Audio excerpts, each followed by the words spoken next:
Today, I'd like to introduce you to one of my like-minded and extremely talented and multivarious of all designers. I was just telling India last night that if I was doing a new edition of Narrative Architecture, she'd be prominently featured. The talk is called Polygot and Polychrome. Yes. Hello, everybody. So please welcome India Maccabi.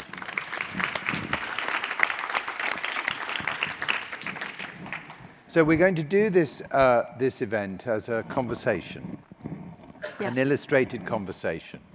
So we're dispensing with the lectern.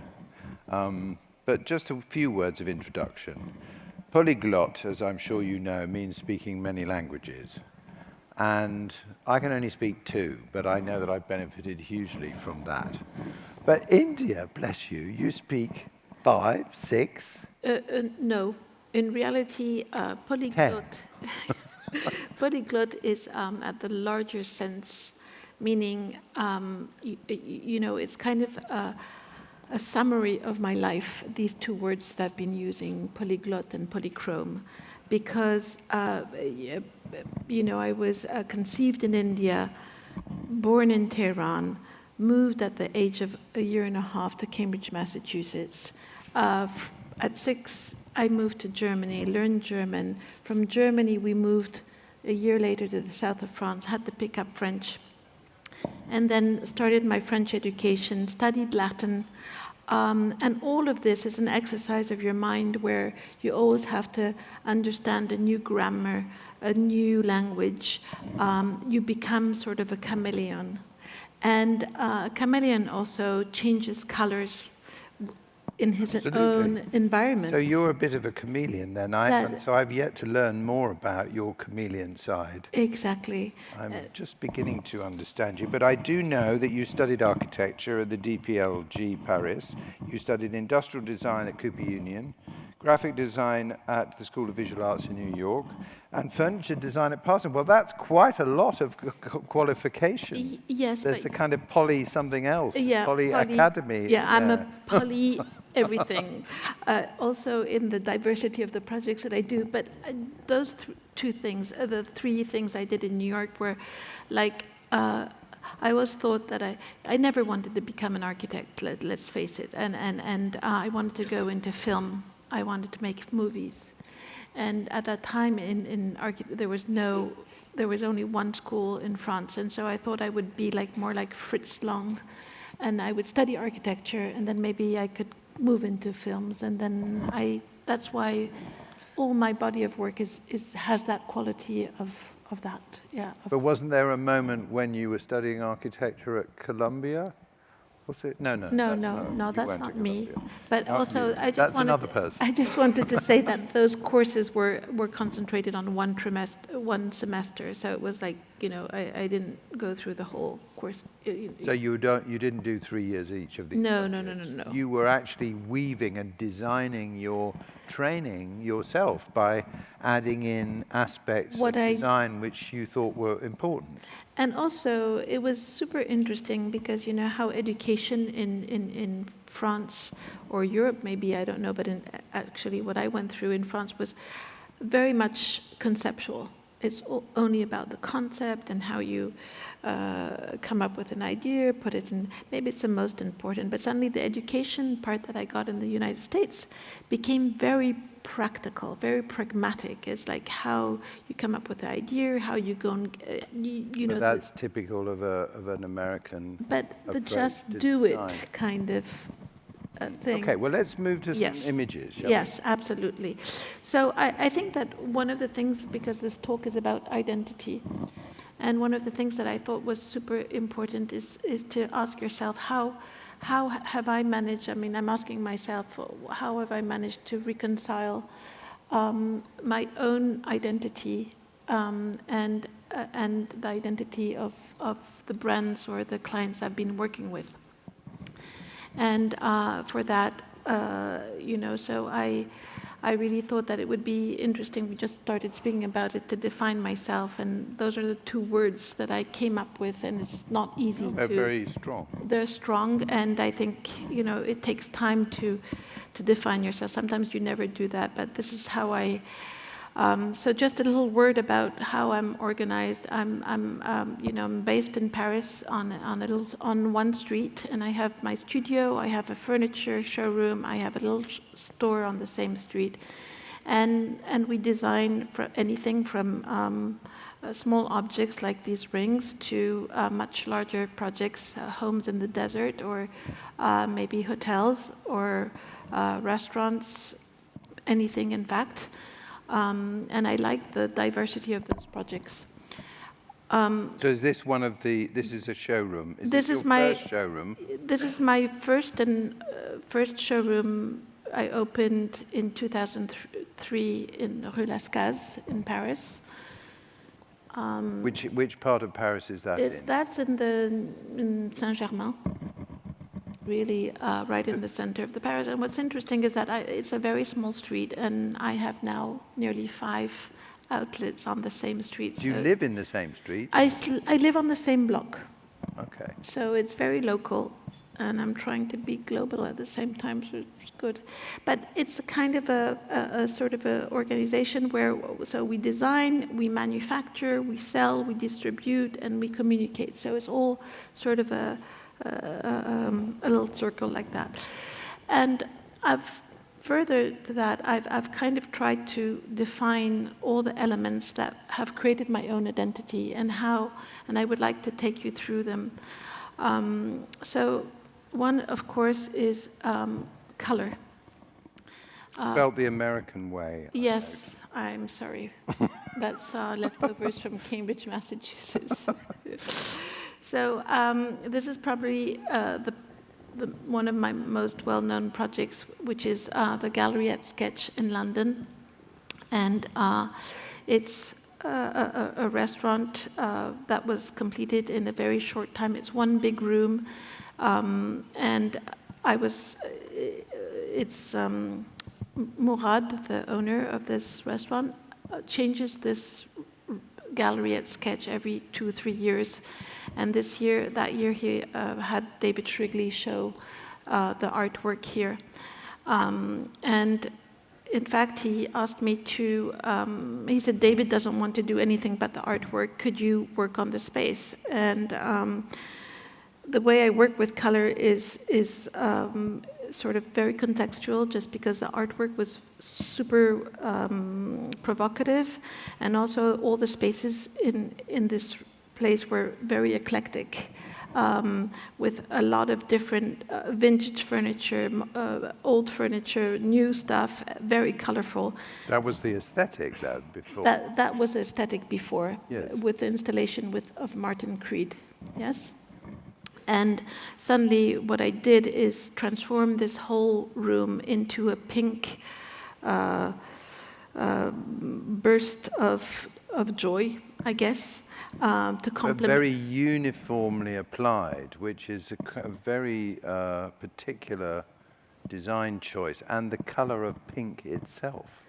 Yes. The millennial pink? It was the millennium pink. It's the first time this color was applied in such a all-over kind of way, and right after that, Ponton created the Millennium Pink.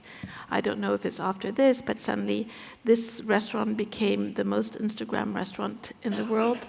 And really? Why do you think that is? You mean with people having fun in the restaurant, photographing themselves? You know, I think there's something about identifying a space, and I also play with color because of that, because when you take photos of yourself, you know exactly where you are.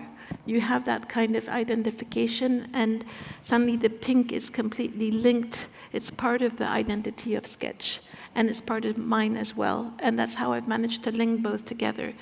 It's a sort of fleshy color, isn't it? You know, it's not easy to define this pink. Basically, when I did it, and Mourad makes fun of me because he says, you know, you took so much time trying all these pinks and everything, and I was looking for the essence of pink, you know. That's an interesting concept, okay. which I'm sure you'll the essence of pink, because you choose sometimes a color in your studio in daylight in Paris, and then the color goes to a space where there's no daylight whatsoever. I mean, it changes. It changes, and also with you choose samples this big, and suddenly it's all over, and so you have to kind of adapt to try to find the right value. But what was interesting also with this concept is that it became like a very modern brasserie. And if you look at the plan, it's very structured. Very tight. Very tight. Lots of seats. Because that was a request.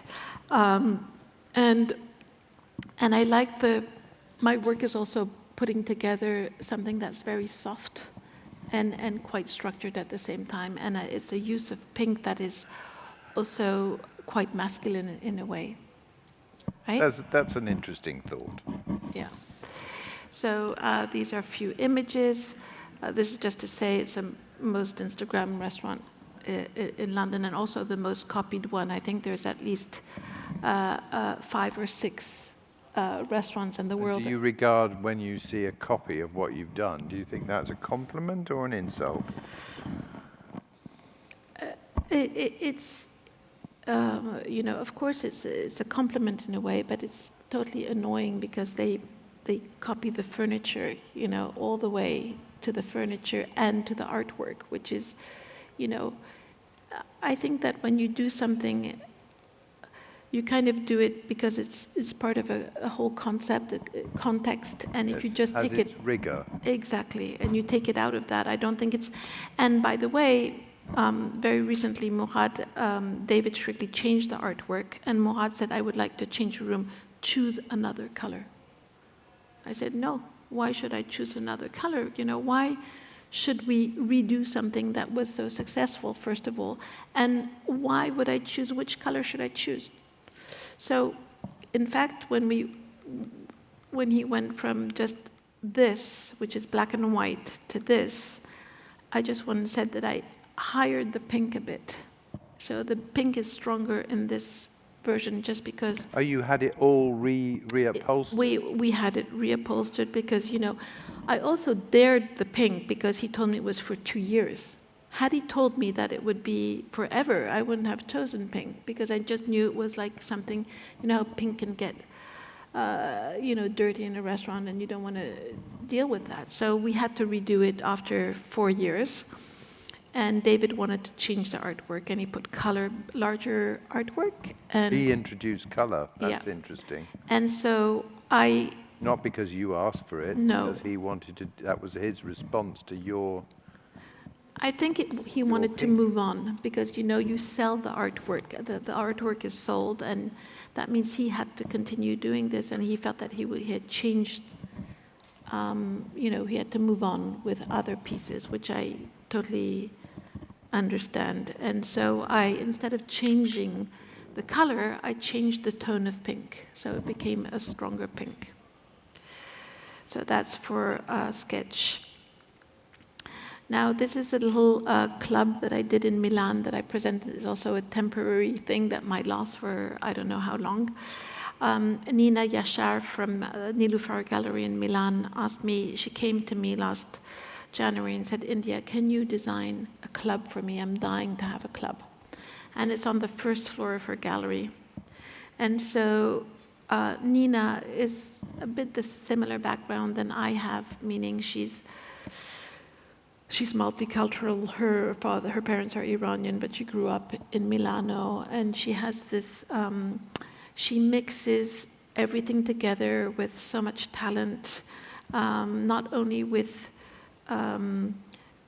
colors and materials, but also with the past, the present, and the future, which I like. That's one of the elements that when I speak about multicultural and mixed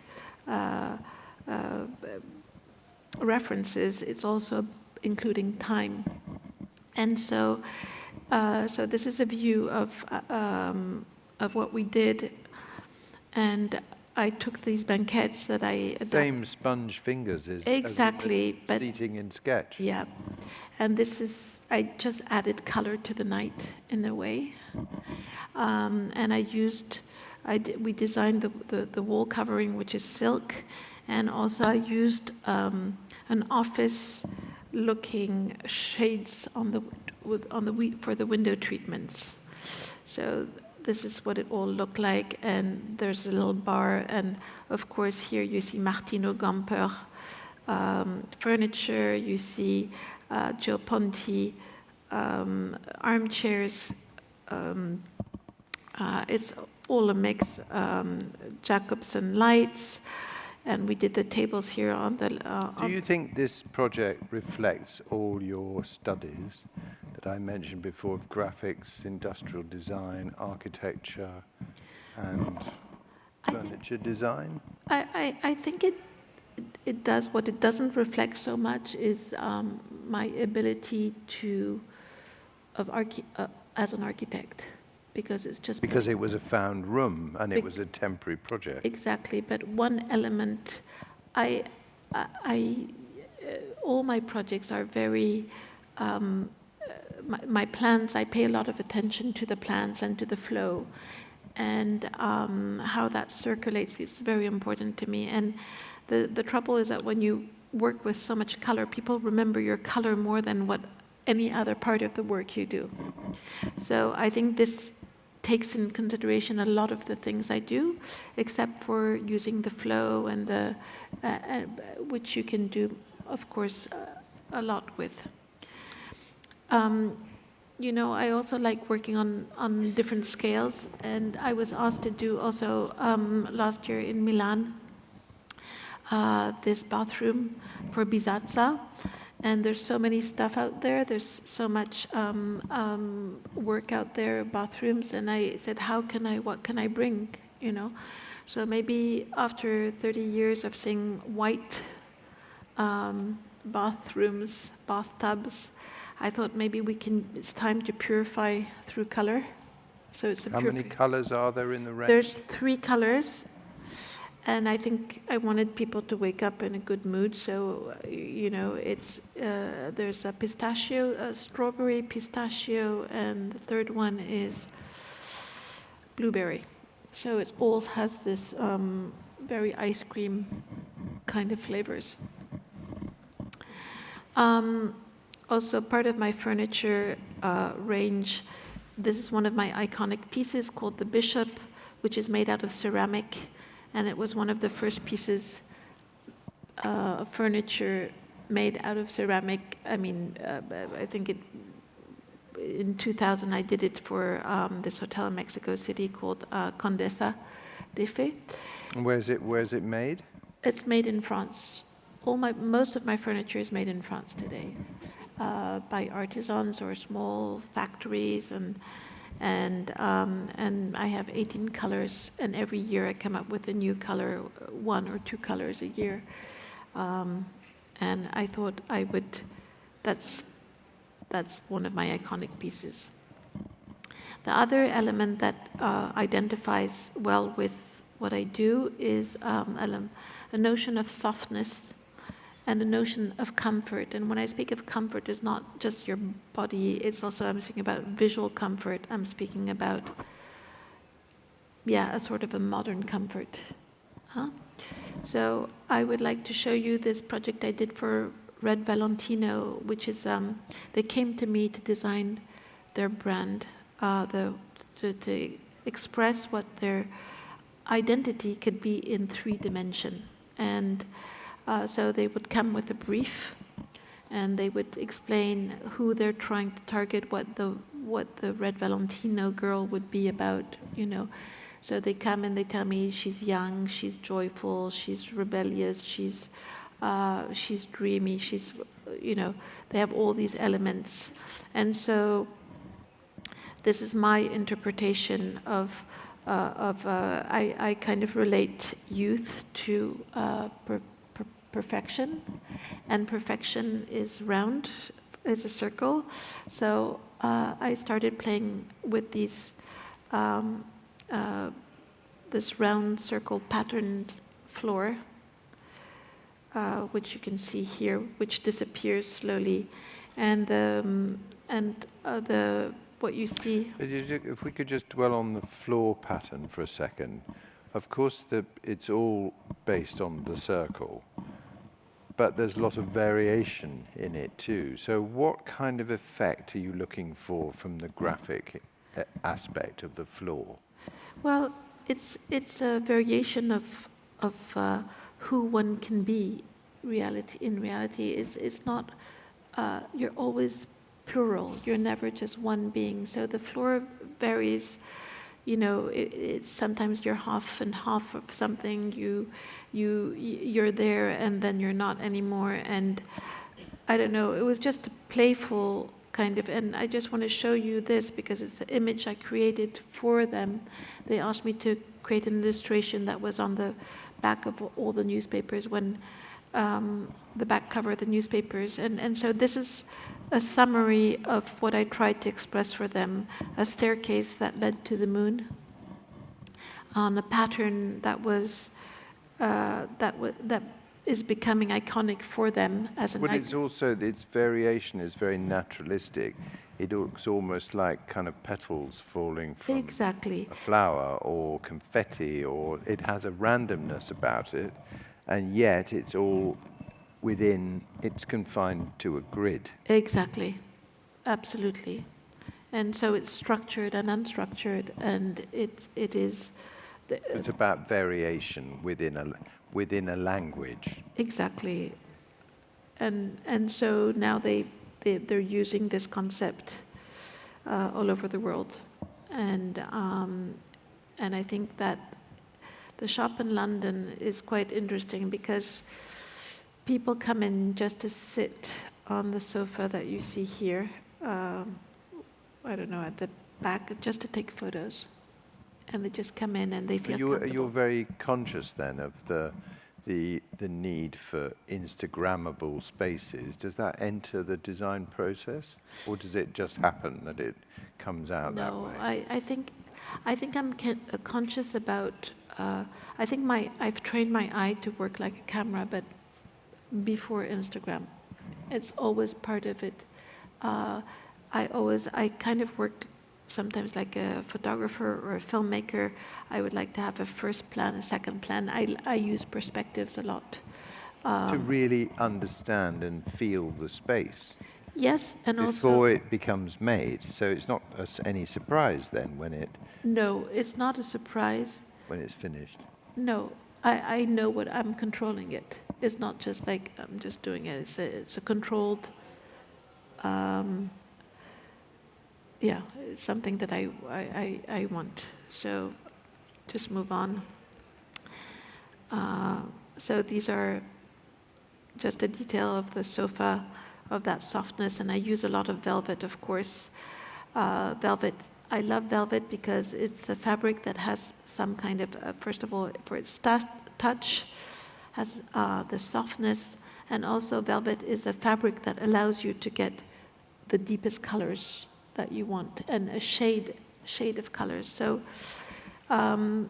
Pierre Frey asked me, I asked them if I could design my own collection of velvets, which are called true velvet, in reference to blue velvet, of course. But and so I designed like really 3 qualities of velvet: the bold, the medium, and the fine, like color crayons.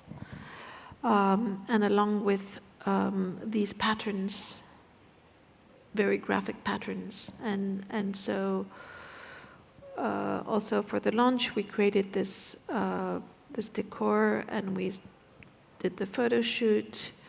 So this is what it all looks like. It has also the depth. It has a lot of the elements that I like using in my work. My furniture. I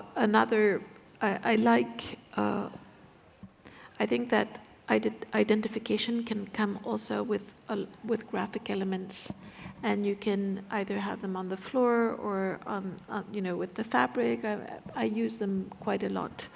So this is a collection of rugs that I designed for Golran, also presented in Milan last year, which is called Garden of Eden. So it's like wind going through a garden, defining a shape and different colors, different shapes. This is in my showroom in Paris. Working still again with Pisazza, I designed a collection of cement tiles, also very graphic elements, sometimes starting with very simple shapes and fooling around with them, and then creating some kind of alphabet and being able to use them, just showing how you could use them in an environment. And it's sort of, these graphic elements somehow not only identify a space, but they also ground a space. You see what? But that was traditionally a way of handling floors. Exactly.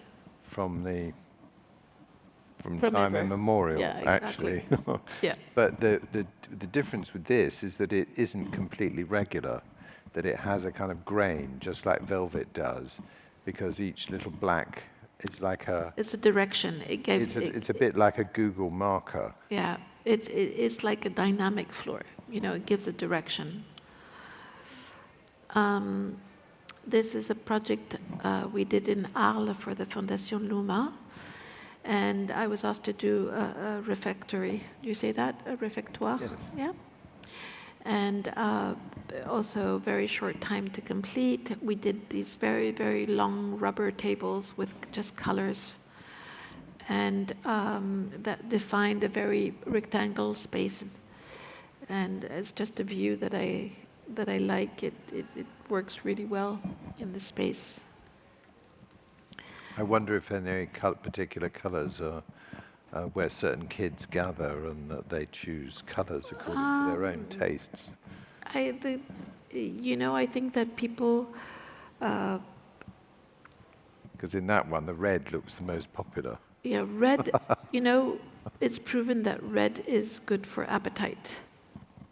So if you want often, for instance, my grandmother's dining room was all red, because it was soothing to the food. Including everything on the table? No, just the room. Yeah. This is one of my latest jobs also, working on Todd's, also a brand. How do I work with my own sensitivity on a brand like Todd's. So Diego de la Valle came to see me and said he wanted to, his smaller shops, this smaller shop in London, Sloane Street, to be more like an apartment, and to, really feel like an apartment. So basically what we did is that we started to work with all the elements that belong to an apartment. So it means like a large L-shaped sofa, a low cocktail table, a rug, curtains, bookshelves, all the displays, all the shoes are shown on books. Did you, in a case like this, did you decide where the shoes were going to be displayed? So did you decide that there would be shoes on the sofa, Yes. for example? Yeah. So the shoe is the actual product that the brand is selling is a kind of rogue element inside your Home. your narrative of the apartment. Exactly, and I kept on telling them, leave a pair of shoes on the floor like at home. Put, instead of, the way I do things at the home, if I have a low table, I'm going to have a few books, and then I pile things up, and I said, why don't you just do the same thing?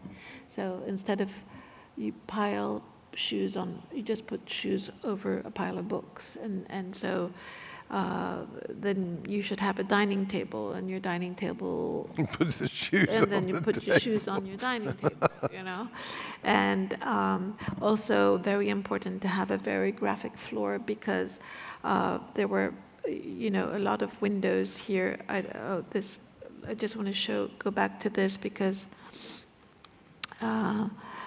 There were a lot of windows, and so to make the place feel more intimate, I put velvet curtains for one, and because it was very open, I needed a strong floor just to keep it. And how was it that that the concept of the store developed in relation to their own brand values and what they were expecting the shop to do in relation to their brand and their product? Well, I think they wanted to give a different experience to their clients. This, you know, going to shops today is not just about buying, because you can buy on the on internet, right? You want to make sure the shoes fit, of course. You want to make, but you know, people who are Todd's clients know their sizes. They usually are clients already, so they can just go and buy a pair of shoes. And so this is offering a different experience, not only with the space itself, but also they're showing a lot of special editions, of limited editions of bags, of shoes, and I think that's what a lot of shops are trying to do today, is offering something else. But it's not exclusive, is it? It's not hiding behind. It's very open. It's almost like a fishbowl. It's a fishbowl, and actually, what's interesting in this shop also is all the color. You know, when you're in the street, when you're in the shop, it's so open to the street, and you see brick all over. So the whole color pattern that I chose had to match the brick that was so present Around that part of London. You see, so you see the yellow and the green works really well with the red. So this is the men's store, which I did all in curves, just because the space was so complicated. It had columns everywhere, and I kind of like to give some kind of softness to the men's space. So this is another element that's very important to me, is territory and location. So I'm going to go pretty quickly on this project. It's a cafe I did in Paris, Place de la Bastille, which is very well known because it's where the French Revolution happened. And you see in yellow on that little corner is where it's really located on this big void, which is the square where all the cars, it's a roundabout basically. And it was a complicated space just because this space doesn't belong to the Marais, it doesn't belong to the 12th arrondissement, it's kind of a nowhere's land. So the space is very big. We had a bar on one side and the dining room. I worked with graphic designers called M&M, and they came out with this logo, which says Café Français, if you want to read it. It's not that easy. But this, you know, they defined black, bleu, blanc, rouge as a French, because that's the name of it. And we used this to play, and it became a recurrent graphic element throughout the restaurant. So when it was reduced, it becomes a pattern, and you can see the two different spaces here. But these are the tabletops, for instance, designed on and a wall treatment in plastic and plaster, sorry. And you see the floor is the carpet is the same pattern. The lights are a different scale patterns. But there's a new element in this, which is gold. How did you jump to the gold? Because gold is on the top of the column of the Bastille, is the gold character. Figure. Yeah, up there. And I think that bleu, blanc, rouge can be quite aggressive, but gold has always been part of the French, you know, symbolism in a way. So, for instance, in this part, I dropped the red, and it's the blue bar. So even the mirrors and the lights, carry the same features. Monte Carlo Beach in Monaco is also designed The location is very important. It's in Cap Martin, in Roquebrune. And this renovation is sitting really on the water. And it was all about the French Riviera. And I really managed to paint the building. It was yellow when I took it, and I painted it. Oh, so you toned it down. Yeah. I painted kind of it. Earth color. It's really because I thought it was so beautiful against the green at the back, and I gave it that density. You know, it was relaunched in 2011, I think. Because this was an existing building. It was you had a project to transform. Total renovation. How extensive was the structural change of the building? Well, we changed the whole entrance and the lobby completely and moved the restaurant that is more the public spaces. And also what we did was something that was super important, is that we created on the ground floor access from the beach walk that you can see below. So we created these balconies so you could access from your room directly onto the water, which is very nice. And the whole theme was, to bring in elements that I felt belonged to the French Riviera, with the colors and the Dupont blue and white, dare I say? Yeah, or also, the losange. Losange, how do you say that? The diamond is also part of the Monaco flag. So we use that a lot. This is a very particular work that I did in the desert in Egypt with the community of in the oasis of Egypt called Siwa. And it's really a remote place. It's in the depression. It's about 100 kilometers from Libya, and it's the most magical place. And I've been working with the owner of this eco-lodge called Munir Namatala. He was working on creating a very sustainable, working on sustainability basically, and in fact, he ended up creating an eco-lodge, working with all the local community on vernacular architecture. And when I started working with him, I started working on all the resources, the local resources of the community, and see how we could push them to create something different. And so, one being they have a lot of salt because these are dead seas.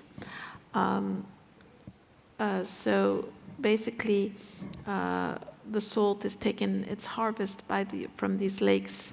It's treated in, they use it in Kerchef to build all these houses. And we started working it as maybe a different finish, like a tile. So we started cutting it, using it inside the walls, started using the quality of the salt, which is like alabaster, translucent, and working on different finishes like this. The seaweeds who've been living here for forever have always used the salt just to build as blocks.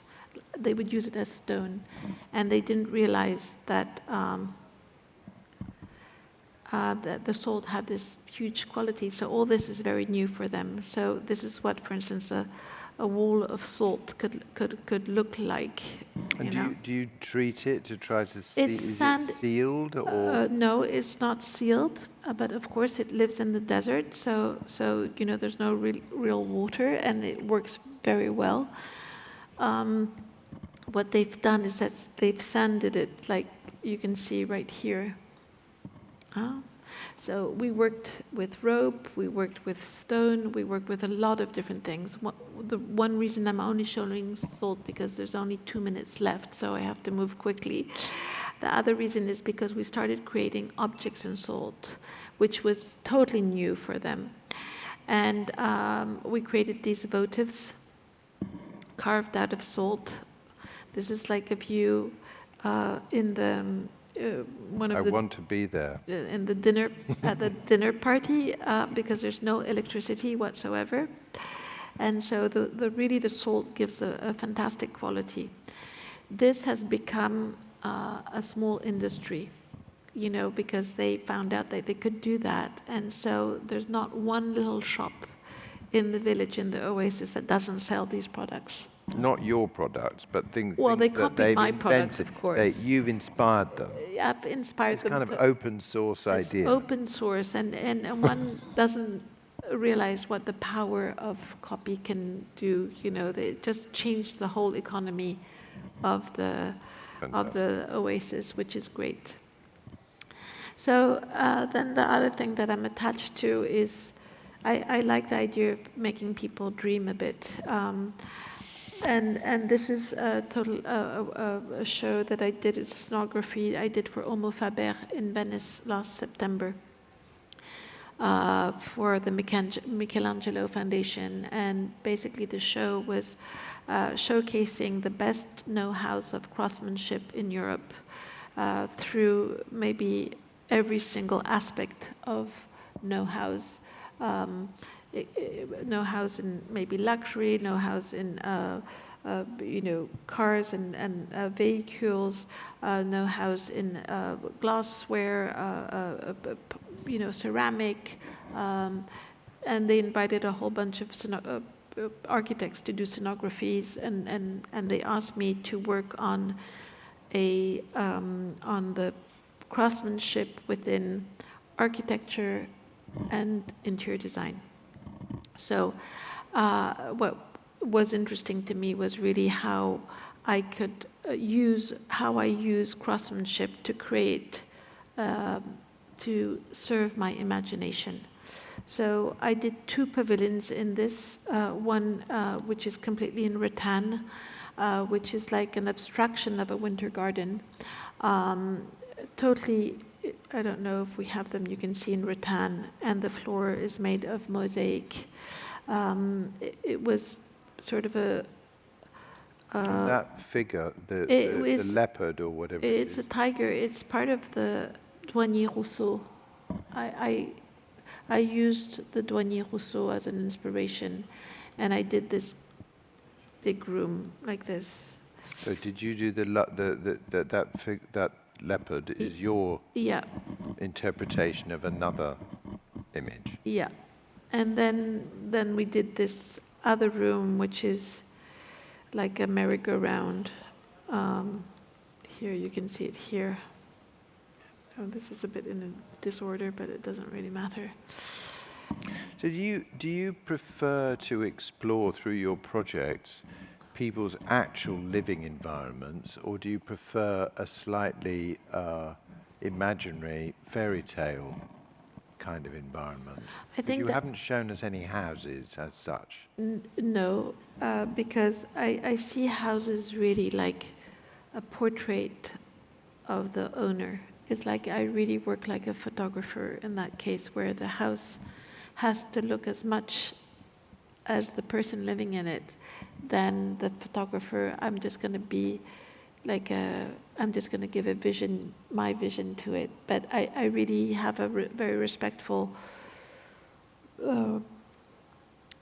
not that I'm not respectful in any other way. I'm just trying to say that I think the homes should look like the person who lives there, basically. And I don't show private homes if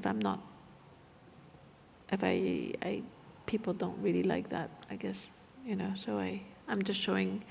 So you do private homes as well, yeah. But you keep them hidden. Okay, yeah. Understand. But there's something kind of, there's an elaborate exploration of domesticity in many of these projects. as though the mood of the residents has been transferred into a public space. Absolutely, that's part of what I call the comfort element of the need of being embraced wherever you are, the need of, I just feel that I think within the times we're going through, I think that your senses as a human being have to be engaged. So whatever it is, it's your sight or or your touch or your taste, or so yes, I do give that level and I think that trying to making abstraction of spaces, giving that what you call the fairy tale, is important because it just it takes you away from your everyday life in a way. This is another scenography also I did for Vitra House in Basel, and it was all based on super fantastic flowers made out yeah, of what? Of felt. Felt. Okay. These are, so it's Alice in Wonderland, and I had to use all the furniture from these fantastic designers, all men, and I decided to make it into like a fairy tale of Alice in Wonderland. And the flowers that you see here are Edelweiss, which are usually tiny, that I enlarged, and I played with scale on many different things. So this is, how Vitra has all these small pieces of furniture. We played with that also, and an oversized teapot where the kids could listen live to Alice in Wonderland. And then I'm finishing on this, which is La Durée in Geneva. I think you're probably aware of this brand. They do macaroons, and so this was one of their tea shops in Geneva, based in Geneva.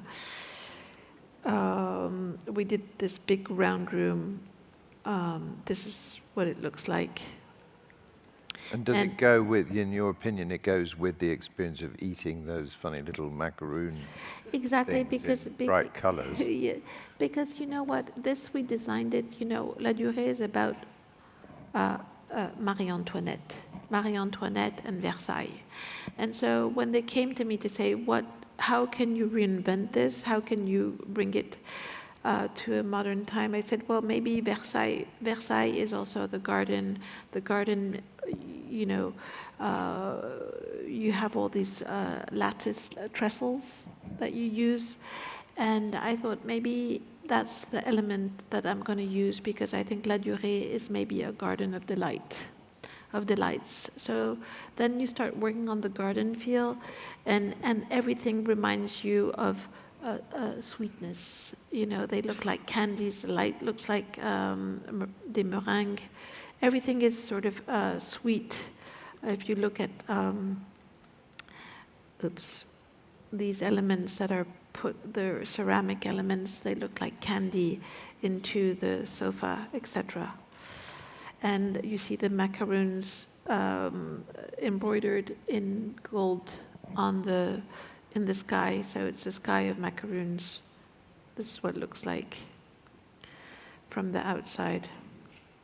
So that's it. I think we've done our time. So well, I think you've drawn together your themes immensely well, and I'm sure that all of that has clearly inspired everyone here.